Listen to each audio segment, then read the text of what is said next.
This is the Acer Swift 7, the 2018 version, and at one point it held the title of being the lightest and thinnest 14-inch laptop, but obviously that's changed since the introduction of its successor during CES 2019.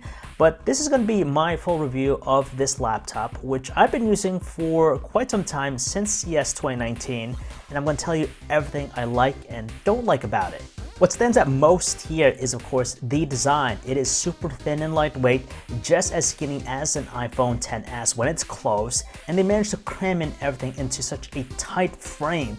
It's really impressive what they've done, and on top of that, it's a premium looking laptop. It's made out of CNC aluminum, so not only does it have great strength and durability, but it also looks really good.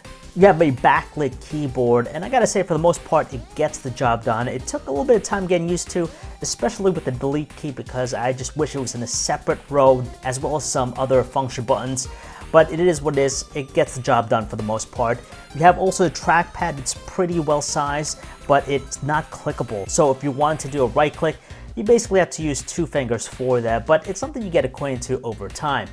On top of that, you're going to find 2 USB Type-C ports. There is also a headphone jack, which I do like.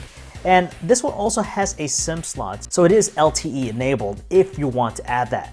Now, when I looked at the specs, I was just a little bit disappointed by the display because it's only a 14-inch Full HD IPS touchscreen. It kind of lags behind some of the other top-tier laptops in the market right now that have, at least Quad HD resolution. I was hoping to see that, but you only have 1080p.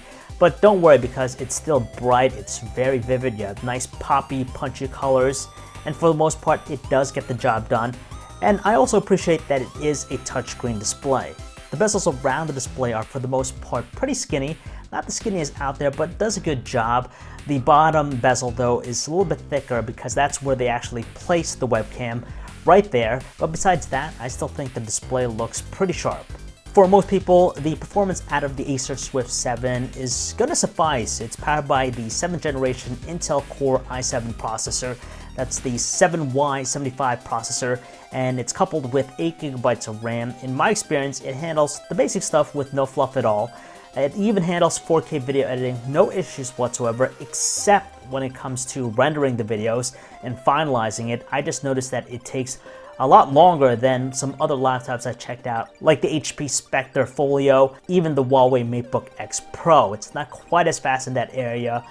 And the downside too is, of course, the battery life. See, that's incredibly skinny and lightweight.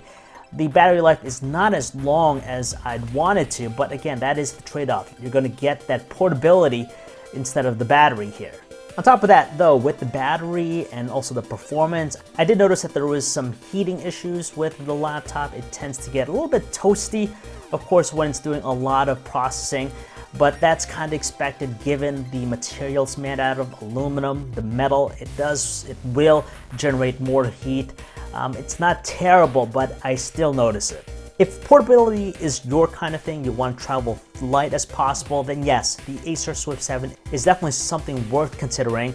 It costs $1,700 for the configuration I mentioned. That is the 7th generation Intel Core i7 with 8GB of RAM and a 256GB SSD. That is a couple $100 more than some of its main rivals in the space. Something like this with similar specs would probably cost around the $1,500 mark. So yes, you are paying for the extra premium because of that design.